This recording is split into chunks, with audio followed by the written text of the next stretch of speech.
در کلیسان یک روز مسلمان میشه ایمان اون داشته است این کارش بدیم داره مسلمان میشه و من منو رو میگیرم منو میشه کلمه شهادت هم بگو میگم کلمه شهادت هم میگم با هم یک چوب میگیره این ملهو با میزنه در کتفی راستش بل ایوان در کتفی چپش میزنه стал قربان سه بار همین پروسیدور رو میکنه میگه все теперь ты قربان ти مسلمانی الحمدلله میره айбай чанд муддат мегзара овоза мешава ин қишлоқ чиқида ёхи қишлоқ кора қабул карда нашава мегӯяд ин хунасухтаи қирмон баъзан гроз шикор мекунам ёрам мехӯра хуги гроз айку хуги ваҳшӣ баъд як шом дамияд манора мегӯяд ки ҳазрат намияд фагири то вақти хунасухта чиқиди мусулмонаи хуб мехӯра баъд мехилва чанд нафар меоянд мепӯяндаш айтреза ки дар ҳамин байни хона ҳамун хуги гроза мондааст ҳамун чӯбе ки мулок да дасташ гирифта карда буд ку процедураша ҳамунро гирифтааст исм мезана балкабан исм мезана стал баран ба ҳамин баран гуфтан кабан баран мешавад ин ҳилои шаръӣ ҳамун фоида ва манфаат надорад дар муомилот агар боша муомилота ҳила ҳаст برای دور کردن مثلا نمی مشکلی ها اما مثل که ایوب علیه السلام قسم یاد کرده بود که 100 ضربه میزنم بعد مقصد که از جانب پروردگار همون امر شد که هم یک سنبله را ببند 100 دانه گندم مقصد بند یک بار ببند به همین سقید میشه این همین طریق حالت ها میشه یا که در شریعت یک حکمی هست شفعه میگن حقی همسویگی اینم یک همسویه بدبختی نوکس داری میگوی جانم همی خلاص شوه که همون خونه را فروختشتی اگر همون همسویه را خبر نکنی که ایجولا ما همین خونه را میفروشم خریدار باشی بیا بخر خدمت اگر فروختی همسویه حق داره که برای در پیش خوزی دعوا کنه در محکمه این تجارتی کردگیت را رسترگت میکنه و خودش خونه را میگیره با هم مبلغ در صورتی که تا همون گرختیستی که نمیخواه همون کسافت بخرش با این حالتو در حیله های چکار میکنن این هم مثال 10 سوتیق زمین های قطعی همون خرنده هم خیلی دگوار میکنن این هم یک سوتیقش مثلا 100,000 رو 9 سوتیق دیگهش پدرکت کرده اما همسویه دعوگر که جنجال کرد پیش خوزی که بردارش من میگه که من هم یک سوتیق 100,000 فروختگیم اگر هم یک سوتیق هم خره این مرحمت بفروشم باشه ایش هدیه کردگیم این طریق حیله ایده این طریق حالتو ده میشنوه نه که در عبادات حیله یک اون فایده نداره دردی سرده یک اون سیویه بعد یک آدمایی که مال جو برای حساب زکات میرسیده است برای که زکات نتم این اگر ماه آینده مثلا در ماه شعبان یا رمضان باید زکات بتکن این خونه سوخته میگیرید از هدیه میکرده است هم پوشده یک کس اون خیششته با همین مثلا رمضان گذشته ماه شوال شد و اون مردک با اون پولا در این هدیه میکرده آخه روح درگاه خدای تعالی اون مال و نعمت داد دستد کی را فریب میکنیم به این حیلت همین موردی نظر ایتا کیه آقای زکات خدا فرض گردونده است پروردگار را فریب کرده میشه نعوذ بالله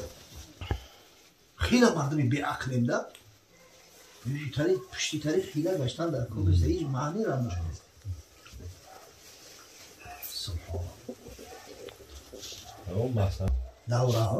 دوره میکنن دوره در همین بعضی کتابه اومده است حتی با این کتابه که اینه اخیرا چوب شده یک کتابی هست به احسن المقصود فی توحید المعبود سید زوده همون هم آورده است انا اون فیدیه میگه اسقاط حق های اسقاط حق دوره میکنه دو خدمه اگر باشد یا برای خویده نه انشاءالله از خدا امید است اینا مثلا یک شخصی چند روز نماز شد یا چند روز روزه شد خورد است خضایش نداشت این فرضی اگر به شرطی که واقعا همون فدیه ایسا و مسلات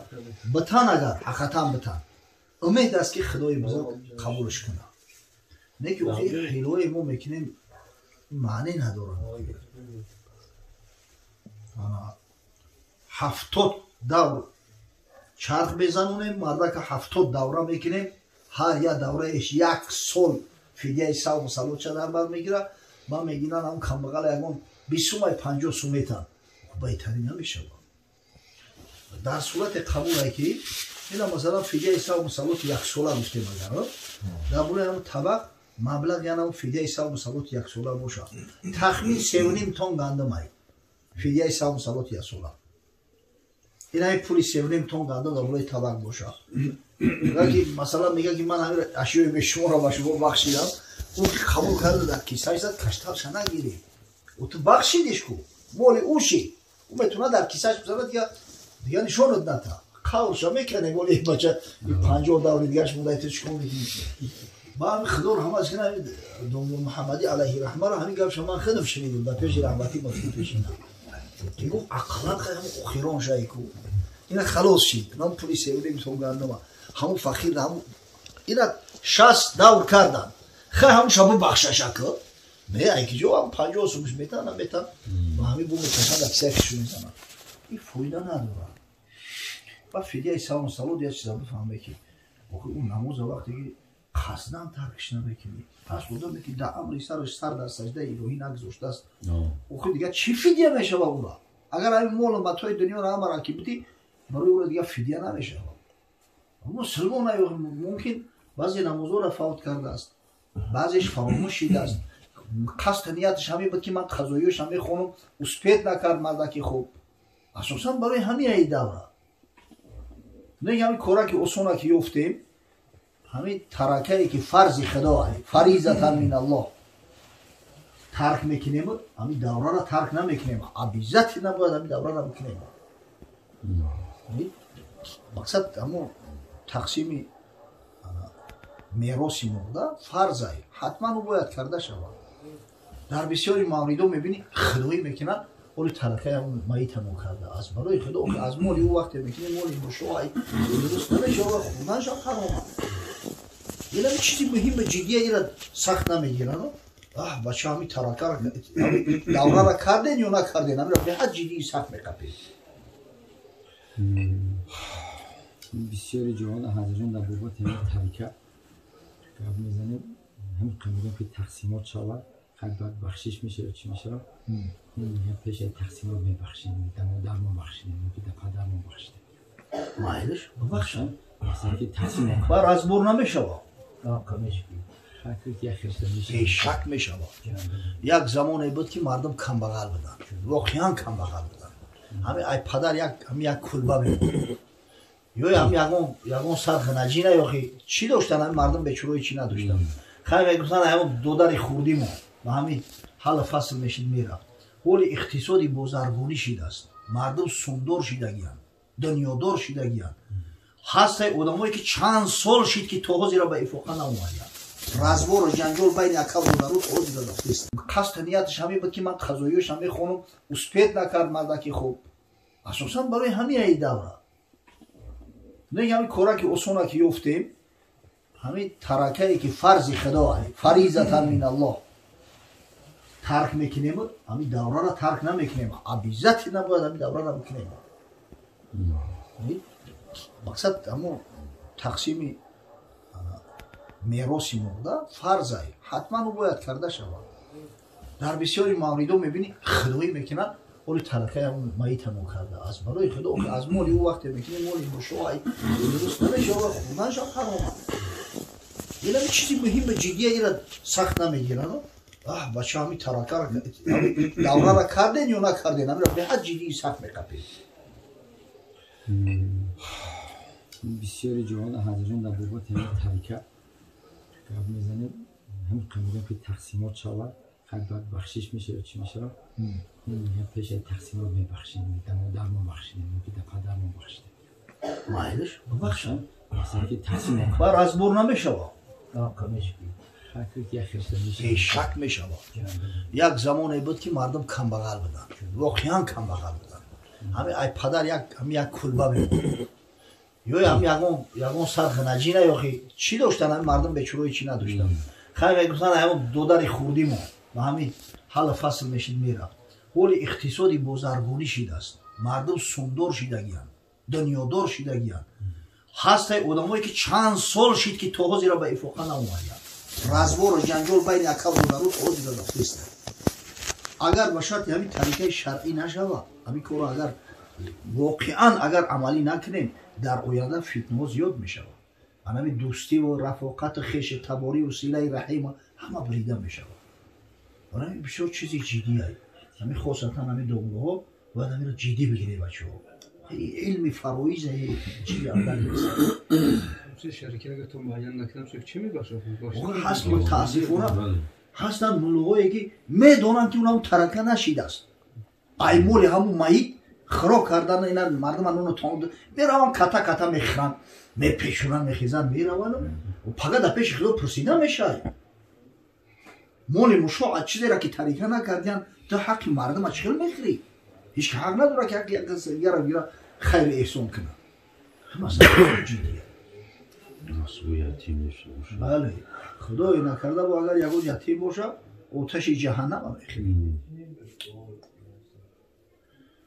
حضرت نبی پیامبر صلی الله علیه و سلم تولد شده روز تولد پیامبر زنده اساس داره که مثلا بگن به همون روز روزه بگیریم در صحیح مسلم یک روایت های حضرت سوال کردن که برای چه روزی دوشنبه روزه میگیری گفت فیه ولدت و فیه انزل علی در همین روز من تولد شدم در همین روز قرآن بر من نازل شده است اما این برای جشن تولدش نه حضرت برای شکرگزاری نعمت الله روزه میگرفته است روز دوشنبه هم یکی از علتش هم یکی حضرت صلی الله علیه و سلم روز دوشنبه تولد شده بود اینمی اگر در روزهای دوشنبه ما و شما را روزه بگیریم سنت پیغمبر نور علی نور ای همون نیت موی نمیشود که این روز دیوجده نیازم خسته نیت همی که پیغمبر خدا صلی الله علیه و سلم در همین روز روزه گرفته بود همون مقصد چیه همه ای سال با سال همون روز تولد پیغمبر صلی الله علیه و سلم چیسلا قطعی 12 ربیع الاول این روز دوشنبه و پنجشنبه نه همه آن 12 نه یک بیشتر اصل داره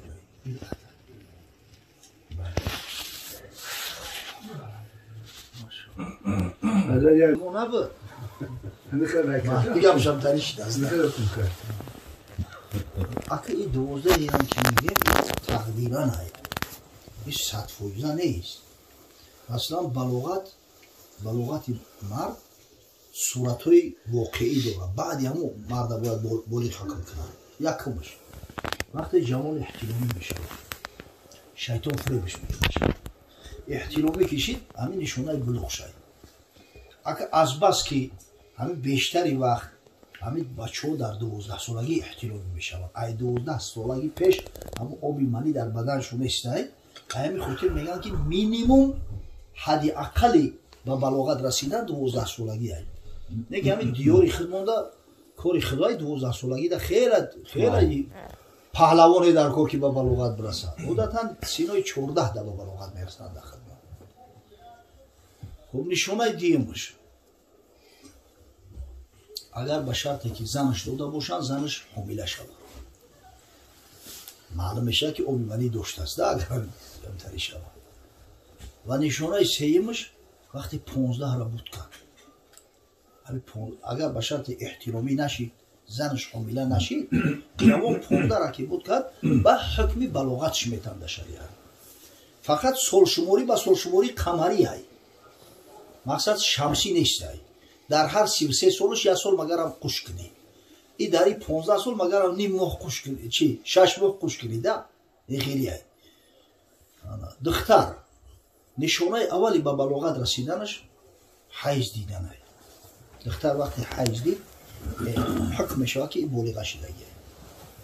نشانه دومش احترامی شدن یعنی من خوب میبینه مثلا شیطان فریبش میکنه نشانه سوم اگر به شرط دختر شوهر داشته باشه حامله شود اگر همین سه صورت واقع نشید 15 را که بود کدرنگ همون پیشتر بشواری بعد در شریعت حکم به بلاغت شده برای چی دختر را نه گفتن برای که امکان داره که دختر در 9 سالگی به بلاغت برسه همین چخیلی که مادر ما بی عایشه رضی الله تعالی عنها در 9 سالگی به بلاغت رسید نه که ملک با ملک داره بعضی ملک‌های از گرم سیرای بعضی جایی از سرد سیرای بعضی جایی هست سوبتروپیکال، بعضی جایی هست که مثلا اقلیمش فرق میکنه. بعد وابسته به همون سوسیال پلاژین هم دخترای دختری قصاب البته تستر به بلوغت میرسه نسبت یا دختری دیخون ولی گوشت میزنه دویم همین خاطر اساس همیان برای چی 9 سالگی گفتن امکان داره که ای 9 سالگی مقصد برسه اگر دختر ولی 9 ساله نباشه پدر و مادرش دعوا کنن که همین دختری به بلوغت رسیده است گپش هیچ قبول نمیکنه اما الان 9 ساله باشه و پدر و مادر دعوا کنن که رسیده است گپی او را تصدیق کرده میشه اما اگر همی سنی شونه نباشه که 15 را بود کرد با شرعا میگن که همین بلیغه شدگی هر میل 1 کیلومتر 848 متر یک فرسخش 5 کیلومتر 544 متر میشه و این 16 فرسخ 88 کیلومتر 704 متر مسیره سفر همین قرار ایمو همی اولیا احسن الفتوى 5 قول وردگی بعد میگه قولی اصحش 77 کیلومتر 248 متر این همی قولی که همین محمود الفتوی زاهدان هم همین را انتخاب کرده است اما اگر به شرطی که همین با قول جمهور عمل کنیم خیال میکنم که بهتر خوبتر ای 77 248 ایحد کم ای او یا 120 ایحد زیاد همین انشالله همین این دینی وسط ای خودش خیر الامور اوسطها انا اگر به شرطی همین 88 کیلومتر 704 متر بگیریم انشالله خیال میکنم که همین به حقیقت نزدیکتر و بهتر ای بله همین میلیه که ولی ماشینای امریکاست که قطعی میلیه می نویسن که اون میلیه را اسلام گرفته گرم این 1 میلش انا چیزی که معتبرتر 1 کیلومتر 848 متر این نمیدونه ولی این امریکانسو چندش میگیرن 1 میلش شم باشه یک 800 ایوان منطقه چیزی هست همین نزدیک هست میگی در اسلام اما هست کتابای اصطلاح الفقها همین ترمینولوژی های فقیه ها را ایالا شرح بدن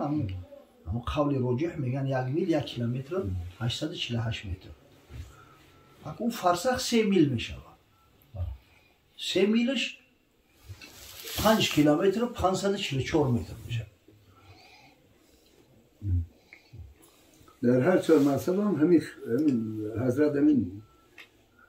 80 بالا همین خریده یا که اون مذهباش با نه حال مذهب ما ایتالی نیست حضرت مذهب ما میگن که 5 قول ای 72 کیلومتر تو 120 کیلومتر گرفته مذهب ما از بس که همین اختلافات زیادتر انا همین خاطر هم اگر میگن که قول جمهور خطی عمل کنیم که 88 کیلومتر 704 متر انشاءالله به حقیقت نزدیک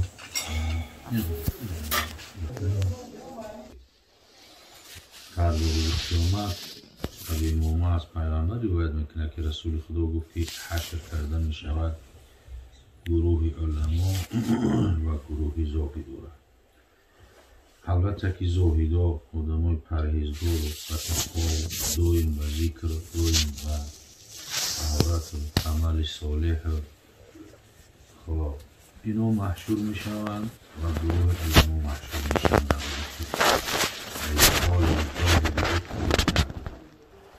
پیامبر صلی الله علیه و سلم میگه که برای زاهدا گفته میشود که داخل جنت شد یعنی اولا وقتی که گروه علما و گروه زاهدا هستند امر میشود برای زاهدا که شما داخل جنت شد هر کدامش يقال للعالم قف حتی تشفع للناس برای علما گفته میشه که شما اولی بیستید زاهدا برا همش داخل جنت میشه اما برای علما گفته میشه که شما بیستید قف حتی تشفع للناس حتی که بنده های گناهگار پروردگار شما شفاعت کنید این شفاعت حق هست که پیامبر صلی الله علیه و سلم در حدیث بهادور بیان میکنه الشفاعت لاهل الکبائر من امتی شفاعت برای اهل کبائر از امت هم هیچی از حق است شفاعت پیامبران من ذا الذی یشفع عنده الا باذنه. البته که اذن پروردگار می شود و اذن پروردگار شفاعت می شود. اگر شفاعت عظما فقط یک نفر خدا نصیب کرده است، این است که از حضرت محمد صلی الله علیه و سلم پیامبر مهربان. فقط شفاعت عظما نصیب همون است، خلاص تمام دیگر است. اگر بعدی دیگر انبیا هستند، صالحا هستند، صدیقین هستند، شهدا هستند، همه عالم با تقوای دلسوزی که برای دین، برای شریعت همه وقت هر حرکت است محنت میکنند. این از همون جمله هست که این هم چی هست که تو میگه 70 نفری که مستحق دوزخ هستند خداوند هم قوتش میده که شفاعت میکنند. پس اگر مرتبه عالم زاهد به همون درجه هست که خودی رسول الله صلی الله علیه و سلم خودشون در حدیثی که هر بار بیان کردن و همه اهل اصحاب فرمودن فضل العالم علی عابد که فضلی علی ادناکم. فضیلت من، فضیلت عالم بر فضیلت عابد مثل فضیلت من بر کمترین شماست. که کمترین صحابه بعضی از بزرگان گفتن کمی وحشی است، همین کسی که حضرت امیرام داره کشته که ریزه کرده. پس اون که مسلمان شد مرتبه صحابه را یو از همه در کمترین هم را میگن که وحشی کجا و این پیامبر صلی الله علیه و سلم کجا. از زمین تا آسمان فرق داره، اینقدر فرق داره. فضیلت عالم و فضیلت زاهد همینقدر فضیلت درجه و مرتبه داره. مثلا از این گفته‌ها که خوندم خداوند گذشتگی‌هاشون را رحمت و مغفرت کنه، خداوند اهل خونه‌دون در حفظ اینوش نگهبان باشه که دعوتی که کردن مثلا اهل علم خصوص حضرت دانلو که از این چی هست که یک صحبتی شود، یک مقدار، یک لحظه، یک ساعت یا 2 ساعتی که نشستی که در این یاد خدا و یاد پیغمبر رو از حلال و حرام و درست و نادرست یاد دادن، بهترین لحظه امر ما و شما هست و بهترین صدقات هم همین هست. یه اکثر صدقات رو یا مرده است یا توی است یا یکان بهانه چیزی هست. یکی همین صدقاتی باشه که خاص به خاطر خدا باشه به یکان بهانه، مخصوص همین چیزی است که به خاطر الله هست. مخصوص به خاطر الله صدقات، مخصوص به خاطر الله اهل علم دعوت کردن و یک چیز از دین از شریعت گفتن و فرمودن. خیلی این چیز یک سعادتی بزرگ است که هر کس خداوند دیگر نصیب نمیکنه. خداوند از این گفته‌هایی که الحال گفته شد عمل کردن برن ما و شما نصیب بودی و در خداوند که خاندان و پرفیض با برکات بگردان اهل خاندان